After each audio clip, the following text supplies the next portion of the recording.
Okay, I see Alexander and Andrei, so a couple from Russia in there. Arthur, welcome. Eva is there, that's good. Jeff, nice to see you. Korea is in there. France, Isabel, nice to see you. You're following me around. Myron, Neil, Nikolai. So Scandinavia, that's nice. Simone, Uday, Uday has some questions. Vivian has a question.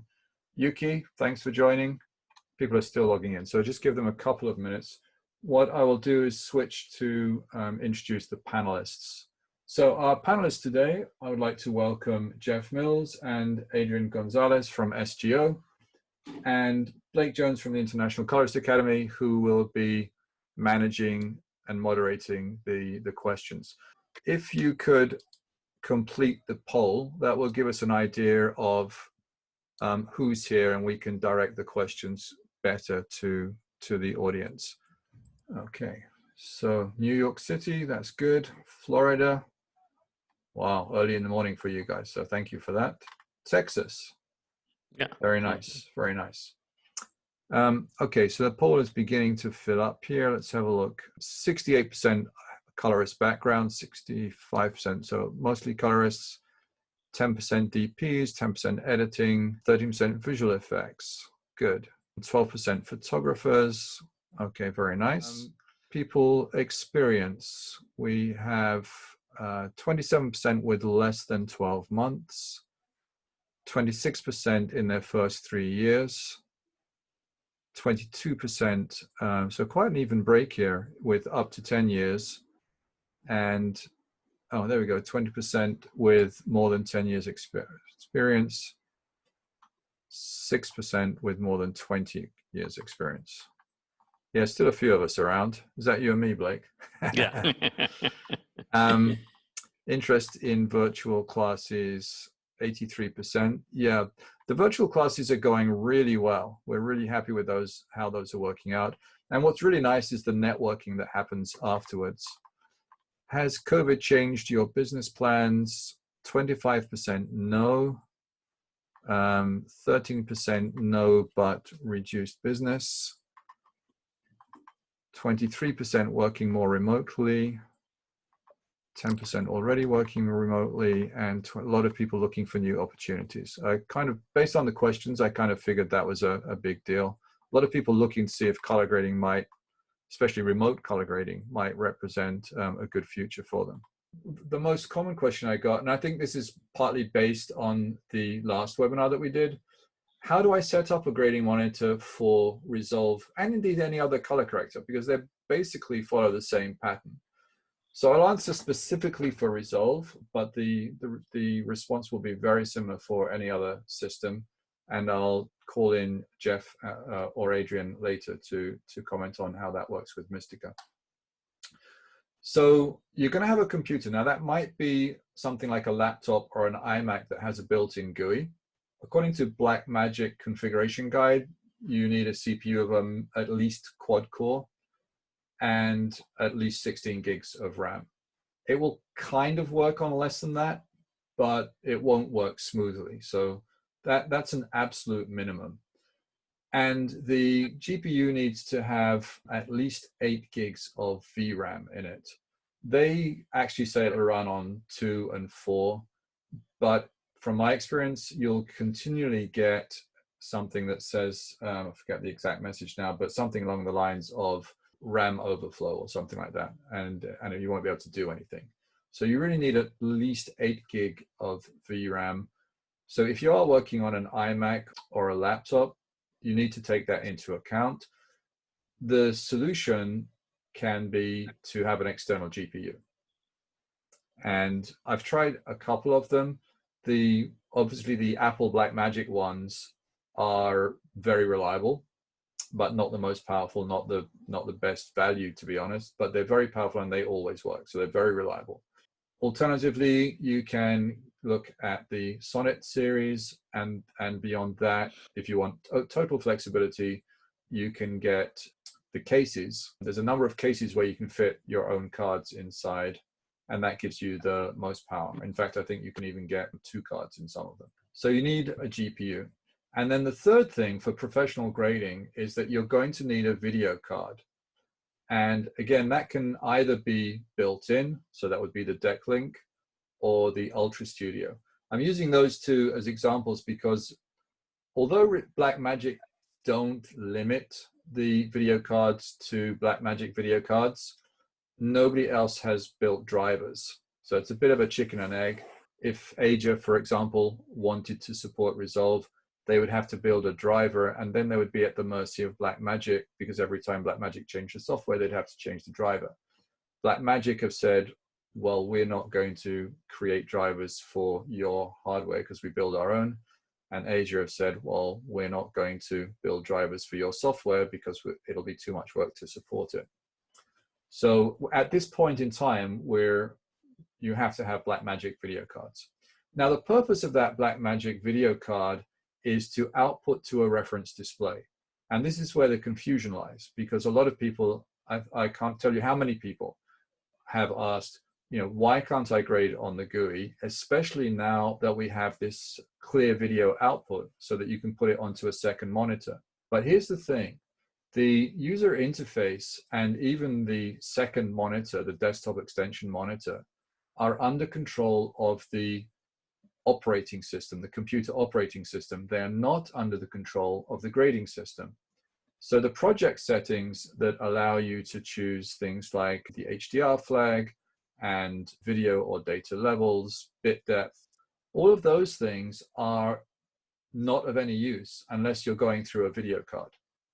So that's why you have to have the video card and the external reference display. If you're only using your grading system, your Resolve, to do editing or to do playback and reviews, that's fine. Go ahead and use either the GUI or, even better, the clear view, the clear output on the second monitor. But if you're doing grading, you need to make sure that the reference display is properly calibrated. And it's not just the display, you have to calibrate the whole workflow. You have to calibrate what's coming out of Resolve, where it's going, what sort of connection it is. Is it HDMI? Is it SDI? Is it going through a LUT box? And make sure that the reference monitor is set up. So for professional grading, in order to deliver something that you absolutely know is what you want to deliver, you have to do that through a video card, and you have to do it on a reference display. Can you use a television instead of a reference display? Well, for WebWork and Rec 709, some of the better televisions now are good enough to calibrate to Rec 709, so you could use them. The big difference is going to be that when you buy a reference display, it has settings for Rec 709 and DCI-P3 and the various HDR modes if it supports HDR, and it will allow you to choose that you want to work full range or video range. All of those things are part of the menu system. On a TV, it's not going to offer you those things. It's going to offer you rather unhelpful options like film mode and sport mode and game mode, and you will have to go in and kind of like trick it to give you exactly what you want. And then nobody really asked about storage, but of course you're going to have fast storage if you want to be working from 4K source files, 4K camera files. Then it's not enough that your computer and your video card can handle 4K. You've got to be able to get it off the storage in real time. So you're going to need some pretty decent storage as well. And don't forget, you need storage for caching, exporting, as well as playback. Okay, I'm going to ask Jeff or Adrian if they have anything that they would like to add to that. Not really. Well, not really. It's very similar in Mistika. Maybe, for example, in Mistika it's recommended, for example, to use 2 monitors because when you have 2 monitors for the GUI, you fly basically because you have the time and space and your visual editor to make all the color changes at the same time. And the time and space here is especially important to manage the versions between clips or even timelines, entire timelines, etc. So having 2 monitors for the GUI is really recommended in case of Mistika. And from the hardware is basically GPU. GPU is probably the most important element in any hardware configuration for Mistika, because all the effects and mostly the whole software is accelerated by GPU. So CPU and RAM are important to keep, especially stability on high resolution projects, like very high resolution projects, like 8K projects, or even beyond that for VR or whatever. But GPU is the most important thing to move fast, the software. But other than that is pretty similar. Yeah, and the other thing to note is we're trying to be agnostic when it comes to hardware. I mean, clearly, you know, the better, faster hardware you have, you know, the faster, you know, Mistika Boutique will perform, and you know, it's all about performance at the end of the day. So storage is definitely a key thing. I know you mentioned that, Kevin, but you know, people often forget that you need fast storage if you want to be doing things like 4K.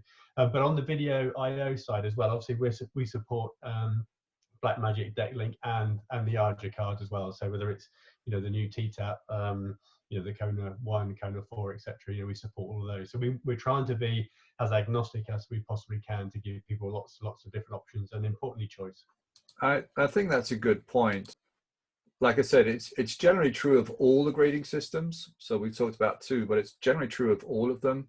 And for the most part, they are interchangeable. So in other words, if you've got a hardware setup that works for one grading system, it should be pretty simple for you to try another grading system. And that's really what today's seminar is all about. I see a couple of questions over in the Q&A here. Which HDMI cable and SDI cable brand is optimized for color grading? I don't think any of them are, I can't think of any particular brand that is optimized. The only thing I would say about HDMI is that you must throw out all your old HDMI cables and stick with HDMI 2, because once you get into HDR grading, that won't really work. You won't be able to send the flags without HDMI 2 cables, and indeed HDMI 2 interfaces. But otherwise, I don't think there's a particular brand that is optimized for color grading. We just need data. That's fine. Can you use a reference display without a video card? So I think I've kind of answered that. Really not for color grading. If you want to color grade critically, your monitor is not properly calibrated if you don't know what you're sending it. And the only way that you can know what you're sending it accurately is to have a video card. I'm not saying that you can't make it work without a video card, but you're going to spend more time setting it up, checking it, and you're going to get more mistakes. It's not really worth it. So absolutely, you need to have a video card and a separate reference monitor connected to it. How do you choose gamma settings with when you're working on ACES after your grading? Okay, we'll come to that one in a little bit. So there's a question later on about color managed workflows, so we'll come back to that one. Let's move on to the next question then. And this is quite a good one. It's a question I've asked myself. So the question is, where can let me go to screen sharing.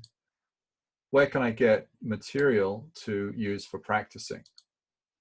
So particularly if you want to build a show reel, you need material that you have the right to use. So copy these links out, and this is mostly from the camera manufacturers, where they give you camera files to work on your workflows. The last one is CineStudy, the first one, sorry. CineStudy allows you to use their material. It comes from a variety of different cameras. It's usually sort of the cheaper Sony's or Panasonic cameras, and all they require is that you give them a credit. And there's some quite interesting tutorials on there as well. Which software should we use for grading? So I put these again in the chat so that you can follow up on them. When I post the video afterwards, I'll put the links below the video. That'd be the best way. Okay. Before we go ahead on, we have a question from the one of the attendees. Would you recommend any third-party OFX plugins that you normally use? I do use a few plugins, but I'm not going to recommend any one over another. Although I think actually Mistika just incorporated the DVO plugin. I would recommend that one absolutely for noise reduction and restoration work. But no, I'm not going to. They're all good as long as you use them smartly. They're all good. So just running through the list. This is not an exhaustive list, but it's the ones that are most common. So particularly if you're looking to become a professional colorist, then these would typically be the ones that you'd be asked to work on. So remember, there's two approaches to grading. One is where you have all your own kit, and the other is where you're working for others. Particularly at the beginning, there's a lot of benefits in working for other facilities because you get to meet with their technologists and their other colorists, and you can bounce ideas and learn from them. So every system has its own unique selling point, and sometimes people are kind of blinded to the very first system they come across, or sometimes the only system they have access to. But I really recommend whenever you get the opportunity to at least look at the other systems, even if you don't intend buying or changing, it'll give you a really good insight into what other systems are doing, and you can start thinking about why and how would you do that on your own system. So it's a very good way of making sure that you're absolutely at the cutting edge of the curve. And don't forget that pretty much all of these companies will give you access to some sort of training software for free. So that shouldn't be a barrier to entry either. So Resolve, of course, I think in some ways the unique selling point of Resolve is that it has so many seats out there. I believe at the last NAB, so that's over a year ago now, they were quoting over 3.5 million users. Now, some of those, of course, are going to be camera houses that have 10 or 12 dongles. But even so, there are far more people with access to Blackmagic Resolve, DaVinci Resolve, than any other grading system by quite a big factor. So I don't want to quote numbers and things, but we're talking about we're talking about less than 1% of the others. In fact, all added together is a very small community. Because it's a much more specialized market than the market that Blackmagic have gone after. But Resolve does have its strong points, in particular that it's a very rounded color corrector. So you have Adobe, for example, that is an editing system with special effects and grading, but Resolve is a grading system with editing. So you can see there's a different priority there in the way that they work, but otherwise Resolve is quite rounded. You've got the audio, you've got the special effects, the fusion, you've got the editor that's getting better and better all the time, and you've got a color corrector with some 30 years of history behind it. So, and it's good value. It's good value. Then we've got Filmlight, which is kind of a very specialist company, and very focused on color correction. It doesn't diversify in the way that Blackmagic does, but its unique selling point is definitely color management and color space transforms. For a long time, they built TrueLight, which was a calibration system, and I think Jeff can correct me on this, but I think they're the only company that build color-aware tools. In other words, tools that change their behavior to appear as uniform as possible across different color spaces. I'll jump SGO Mistica for now, but I'll just say that Mistica first gained its reputation for dealing with stereoscopic images in a way that nobody else could, and has built on that to be at the forefront of the virtual reality and augmented reality. In order to do that, it has a lot of other amazing features, and it's also part of a very well-rounded product list. So I'll let Adrian talk about that. Digital Vision World now own Nucoder, which has also been around for quite a long time. Nucoder actually started out as a timeline editing system for Lustre, which at the time had no way of building a timeline. Their strength is very much in the restoration and noise management, grain management tools, which they are now licensing as plugins. And I believe SGO is the first to make that happen. So that's very exciting. There are still a few places using Grass Valley Rio. So that's more of a broadcast hardware-based system than the others, but definitely worth looking at if you get the opportunity. Assimilate Scratch still has a following, as does Autodesk Lustre. So I've written Lustre there, but actually the only way to buy Lustre now is it's part of the Flame package. It's one of the options in the Flame group.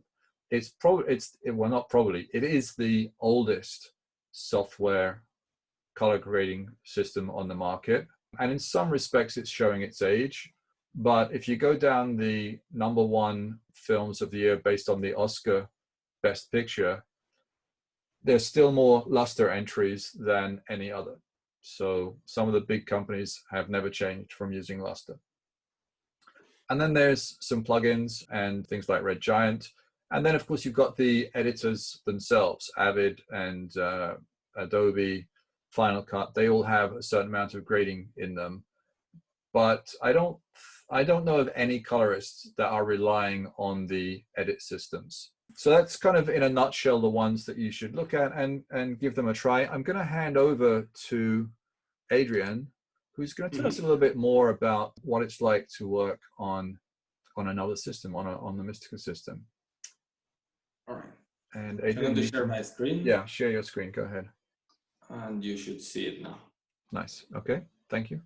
All right. So for those that are new to Mistika, let me explain just a couple of small things that made Mistika unique. The way that we approach any project in Mistika is different compared with other softwares, starting from the time space that we have in here. We don't have here, as you can see, video tracks or audio tracks. This is just an infinite canvas where you can put anything anywhere, which gives you quite a lot of flexibility to combine in the same space different timelines. For example, let's say that I have here my main version of my project, and I have here a secondary version of my project. I can have, for example, my film and the trailers related, or several commercials versions in the same space. So moving things between one project or one timeline to another is really, really simple. Now, talking about color grading tools, because at the end, Mistika is a finishing system. So you can do visual effects, color grading, a little bit of editing. You can make reviewing, restoring, etc. But talking about the color grade tools, let me use this clip as an example. I'm going to load a color grade node on top of it. As you can see, color grade is only one effect in our whole tool set inside Mistika. So these effects can be combined with any of them for anything, for compositing or grading. You can use compositing tools for grading as well. So I'm going to open the color grade node on the top of here. And well, one of the main difference between Mistika and other tools is that the fact that we have more color tools than other solutions. As simple as that. And the color science behind them is extremely solid. In this particular case, in Mistika 10, we have redesigned our color tool set to make it easier and more accessible for new users and for current users. Now it works much faster. The whole visual editor, which is this panel here, is more optimized for working. So, well, first of all, let me say that I'm using my personal laptop. It's not really powerful. As Kevin said at the beginning, the minimum requirements for working with color require basically a good GPU, etc. I'm using a 2 GB GPU, so it's not really powerful, but it will work for this small demonstration. Right, so this is our new color toolset, and as you can see, basically just taking a look at the amount of trackballs that we have in primary, bands, and fixed vectors with all those panels, the curves, etc. We have quite a lot of color tools to manage your workflow. So in this particular case, what I'm going to start is here in primary. What I normally do is neutralize, like my shot is looking a bit yellowish. I'm going just to contrast a little bit, so we have a better look of it. And if I increase the saturation, this looks very yellowish. I'm going to open one scope so you can see it. Overlap, and to make it smaller, and put maybe negative and positive value. I'm going to increase it a little bit so we see it clearly. So we know that here we have some negative values below the 0 level. That will be helpful for later. So first thing I normally do here is to neutralize the color. I have the printer steps here. So if this looks very yellowish, we can just use the printer steps. So I can control the offsets and in 1 point, medium point, or even quarter of the point. So the control is very soft. I can just decrease the yellow of my shot in a very smooth way and control the overall look of my shot in a really quick way. Another way to do it, which is a new implementation in this version, is we change the behavior of the trackball here in primaries by selecting offset, and now the gain and the lift are connected. So if I control one, the other one will be controlled as well from the trackball, or the same thing for the contrast, and it works as well with the color trackball. So I can just contrast, gain and lift at the same time by just enable one mode, which is pretty simple and pretty fast when you're working with the panels, and you don't need to find the knob that is controlling that parameter exclusively. Now we have here this new addition here for controlling the pivots, and this is a really interesting approach.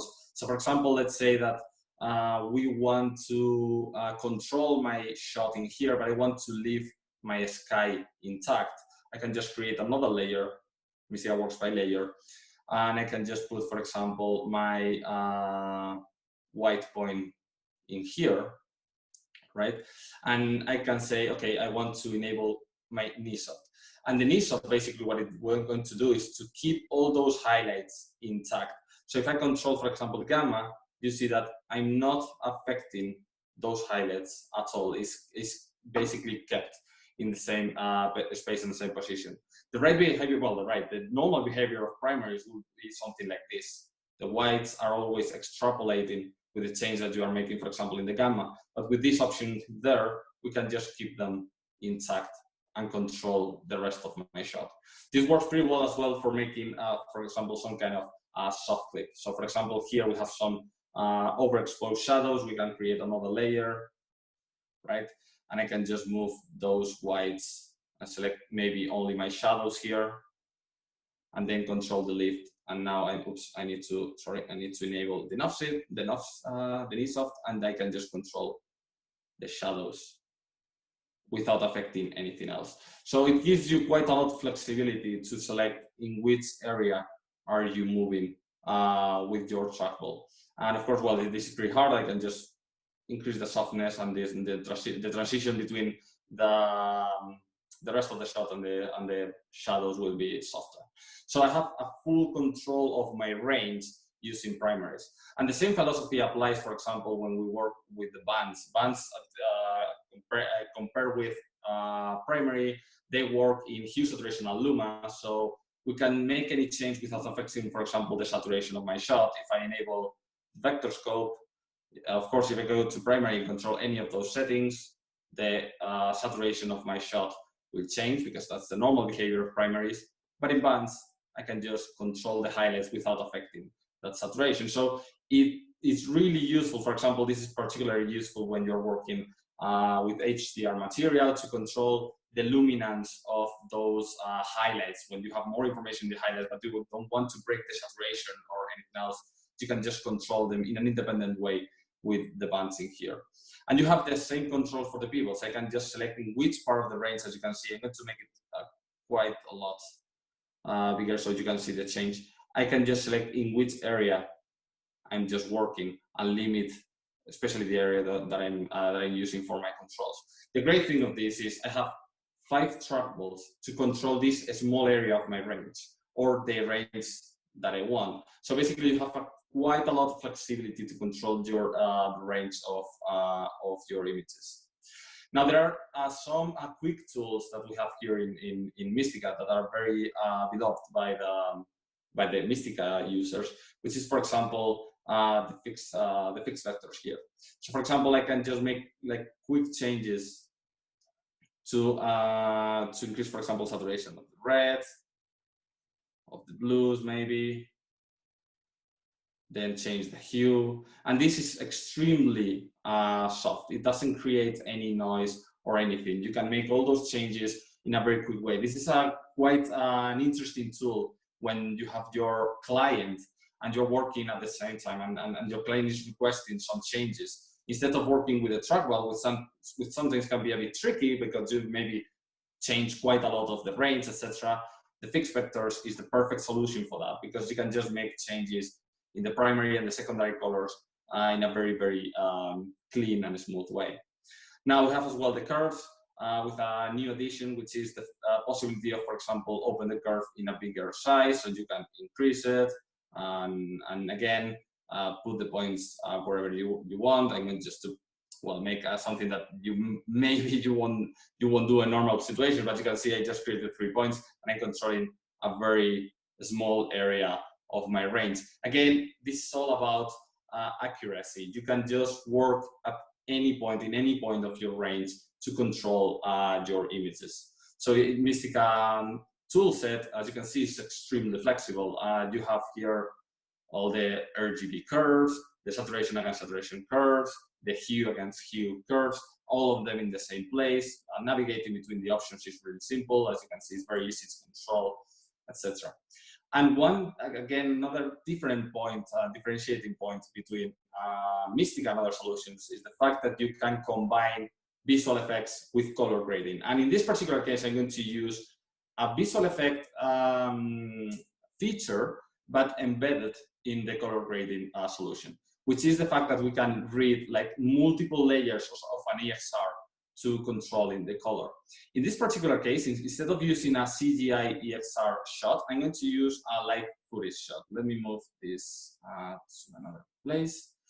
So let's say that, for example, we are working in a complex workflow between visual effects and color grading, and the compositor is creating some shapes for our shots for compositing reasons. But as a colorist, I have interest on those shades. I have interest on those selections because they can be useful for my grading later. So in this particular case, I asked to the compositor to keep those shapes and keep all that information in my shot. So I have here like several layers of information. This is typically useful in visual effects workflows, but not in color grading workflows. But here we're going to use it for grading. So the first thing I'm going to do is just to use a unicolor to change from linear, because this is an EXR, so I'm going to change from linear to, let's say, gamma 2.4, because at the end we are just making this streaming in REC 709 monitor or sRGB, so I'm going to use gamma 2.4, and I'm going to load again a color grade node on top of it. Okay, so first thing again, I'm going just to make some kind of contrast in here, increase saturation, something really fast. All right. And I'm going to go faster to those like visual effects features embedded in the color grading tools. So I'm going to go to my qualifier, and I have all the options for my qualifier, the hue selection, Luma, RGB, and 3D keyer to make different selections by painting. But in this case, I have the multi-layer toolset embedded here. So I can go to my depth layer, for example, and enable the depth map of this shot. This basically will give me, for example, let me move until I select it. Maybe, there you go. So, for example, my the compositor has created some basic depth map.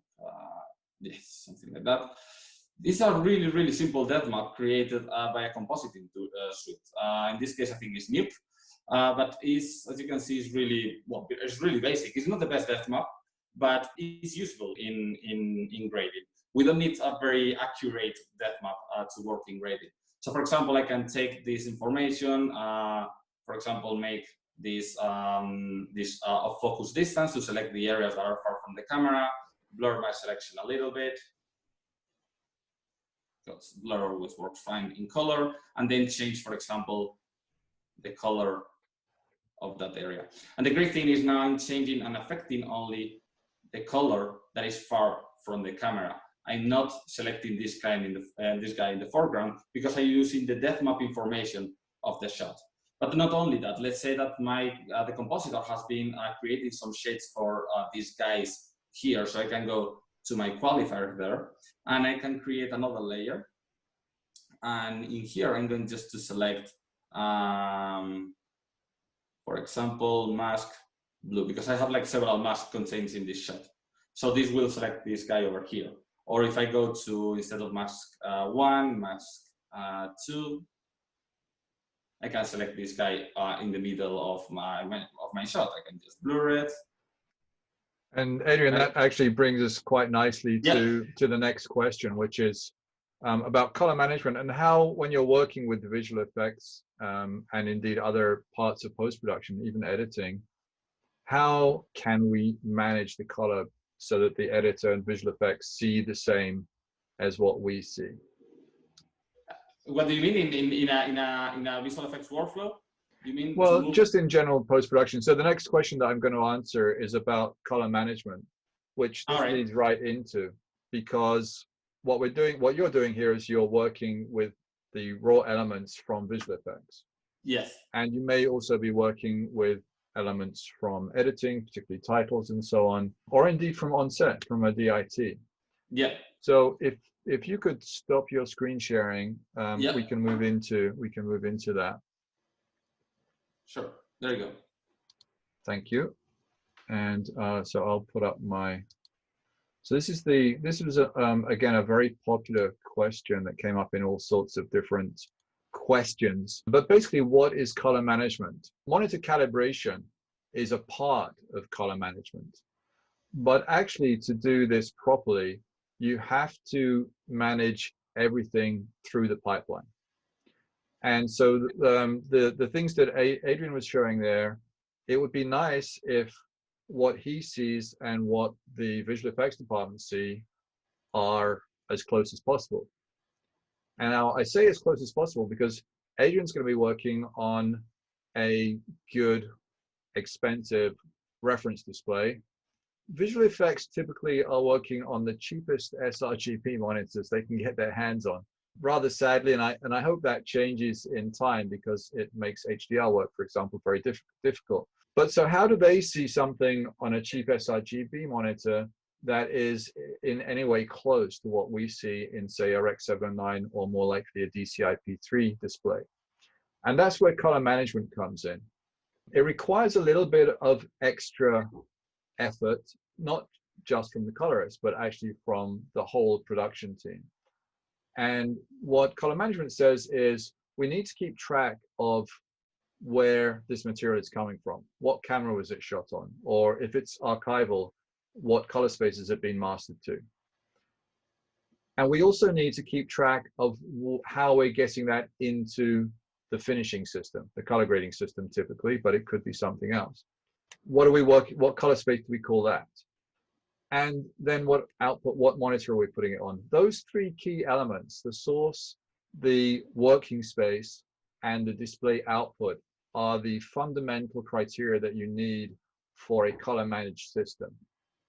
You have to control the signal path, so you have to make sure that you don't have limitations on your connectivity, whether that's some sort of distribution box or a LUT box, or even cabling can have limits. And you need to make sure that you don't just take something out of the box and assume that it's working correctly. So in the traditional way that we used to work, like Filmlight like to call this the telecine workflow, which is a bit unfair, but the base way that a lot of people start working is they take all of their mixed source material, they bring it into the color correction timeline, they look at it not on a did-play, but a display. Sorry about that. They look at it on a calibrated reference display, and as long as it all matches on that reference display, what they're outputting is in the same color space as the display. So if this is a Rec 709 display on the right-hand side, then everything looks good on that display.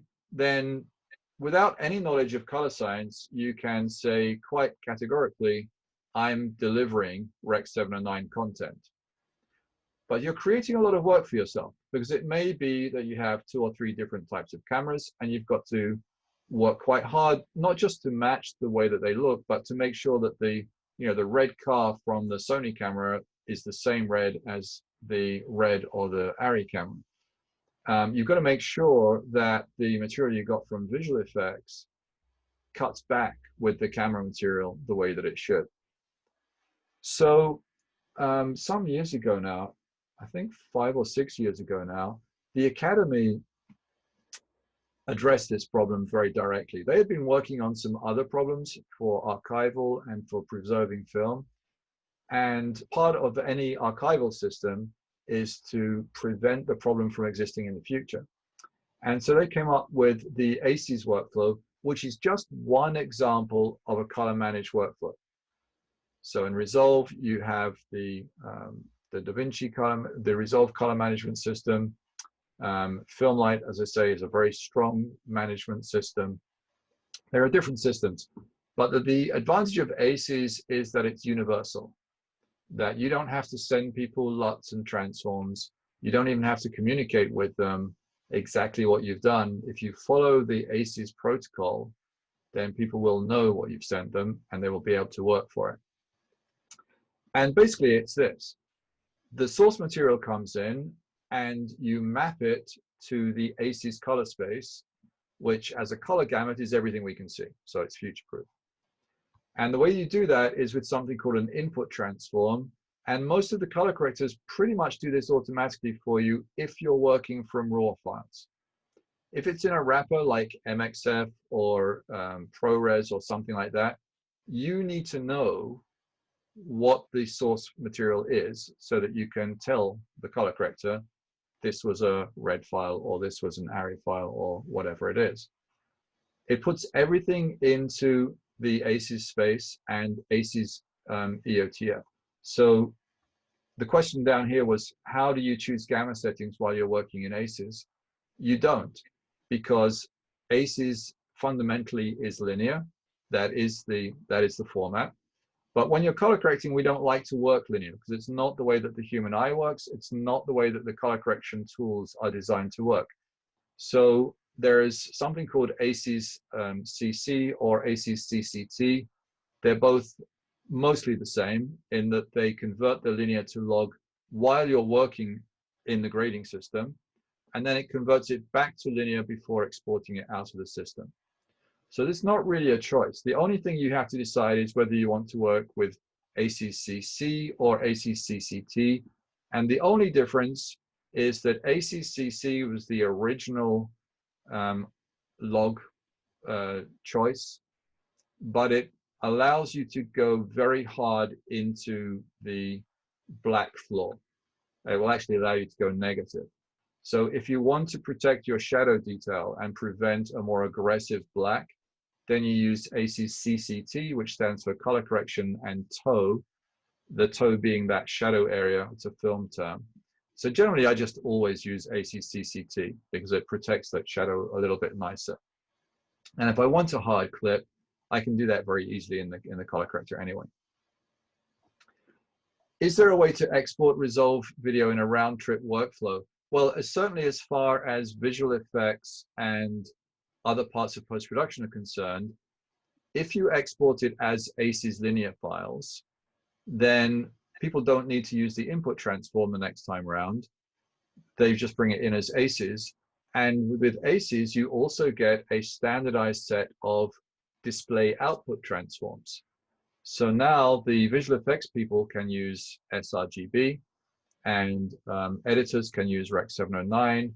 If you want to preview it in a theatrical environment, you can use DCI-P3. You can even switch it to an HDR display output and start doing your HDR trims. So it's very, very flexible. I'm not going to go through them now, but I'll just put them up on the screen very quickly.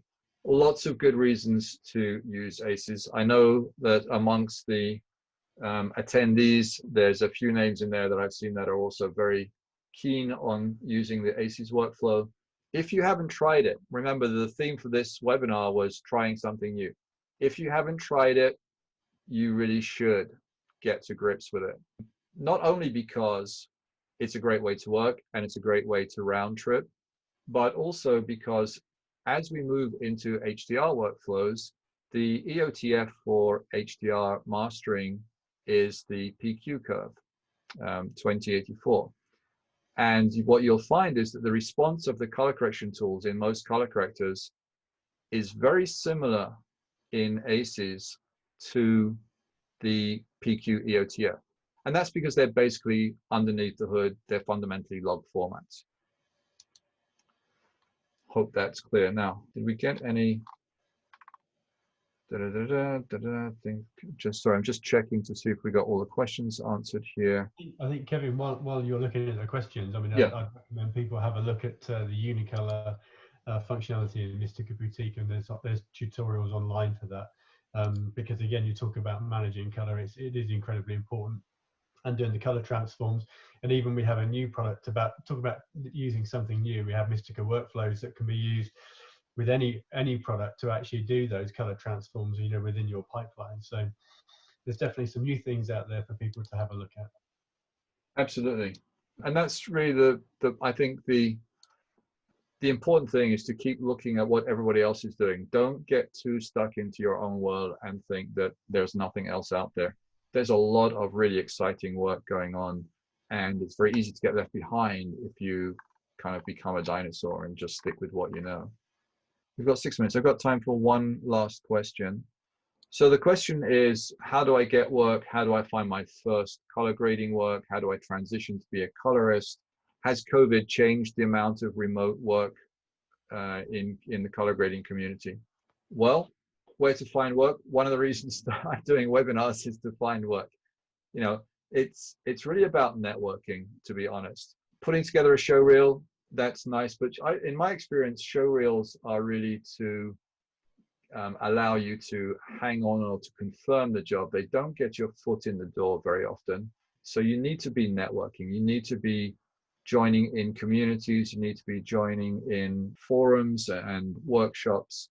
Anywhere that you can meet the right people, that's what you need to be doing. And then really to answer the question in a more specific manner, you need to decide what type of work are you going to go after. We'll start off with the web work. There's quite a lot of that around. Costs are lower, the demands are a little bit easier.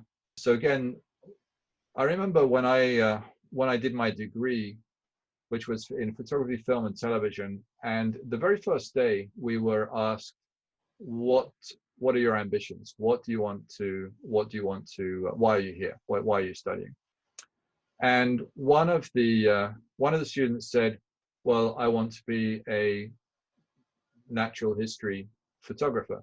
And the instructor, who was a professional photographer, turned around and said, well, you need to change your class, because to become a natural history photographer, you need to go study natural history. Anybody can learn photography, but you won't be able to find the shots unless you study natural history. So I think that's the thing with web work, is you need to make, again, you need to make contact. You need to be in, you know, if you want to do cars, then you need to be in a car group. If you're doing racing, you need to be in a racing group. If you're doing music, you need to be in a music group. If it's hotels and travel, then you need to be involved in that community. Get on the forums and you know, see what's going down. A step up from that in terms of quality is the music videos and promo markets, web-based advertising, that sort of thing. Those have better budgets, and they can be a little more demanding to work with.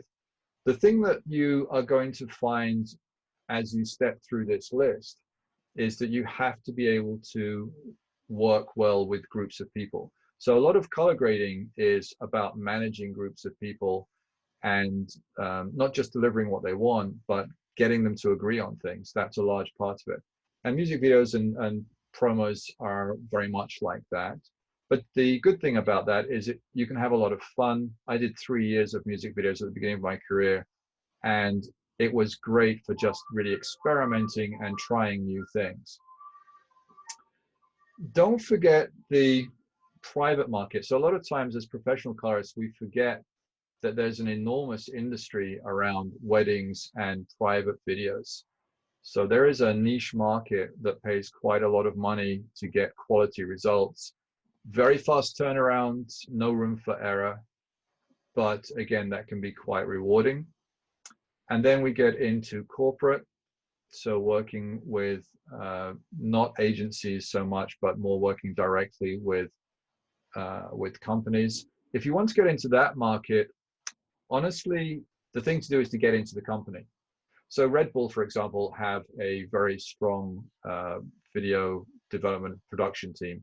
And what you find is the people in that environment do everything. So they'll be shooting, editing, visual effects, and grading. And I know a lot of the bigger companies now have their own production companies. And so that's a good way to get into the corporate work. Television work is quite difficult to get into because you usually have to have some experience. It's kind of a catch-22 type situation.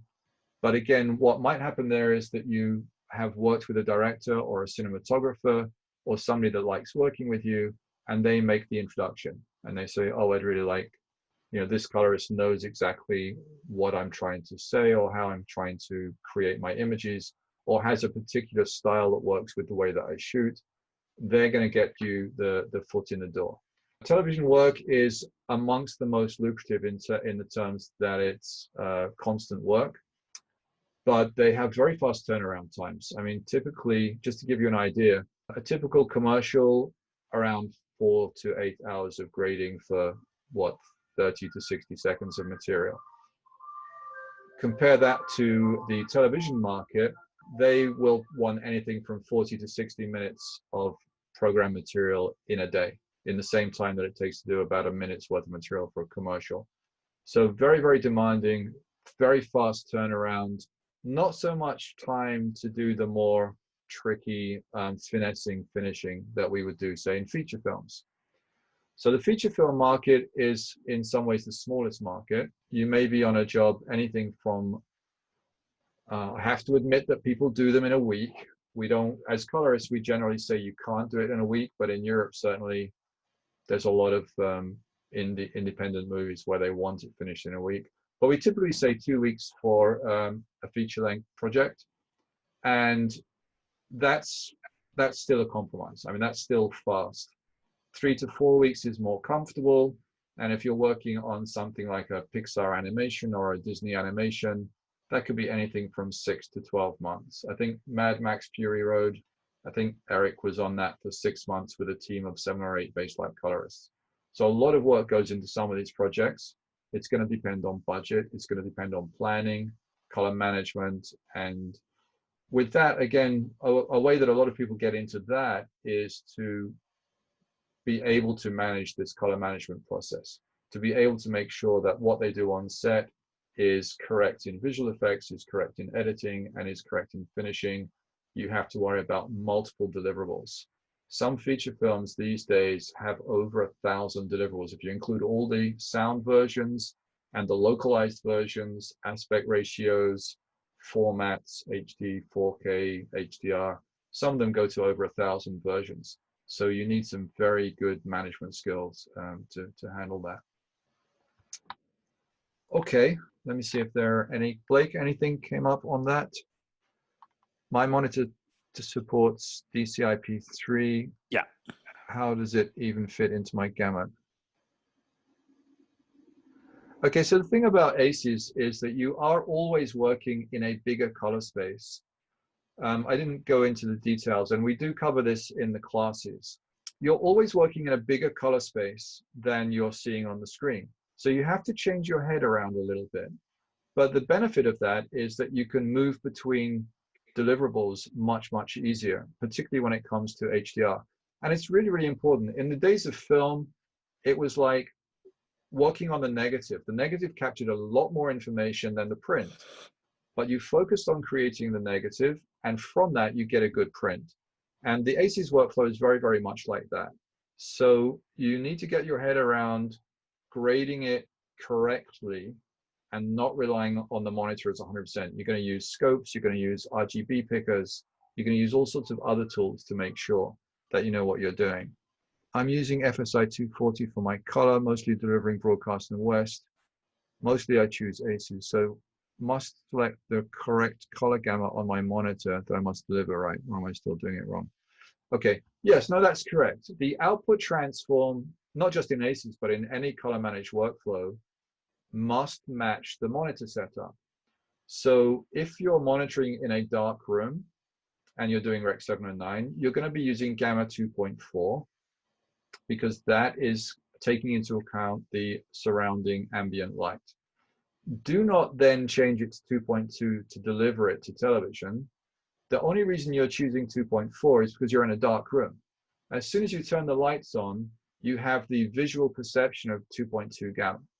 So you choose to answer the question, you choose the gamma that matches your monitor, and that gamma should reflect your lighting conditions in the room. I hope that answers the question. Kevin, yeah, we have another question here. Do you use gamut mapping or gamut limiting OFX before the delivery of the project? Okay, so that's a good question. I generally don't. There's no need to, because if you're in a color managed project, then the output transform will do that anyway. If you're not in a color managed project, then you might want to do it. But it's quite, again, that's kind of something that we need to do in more detail in a class. It's kind of a very deep question.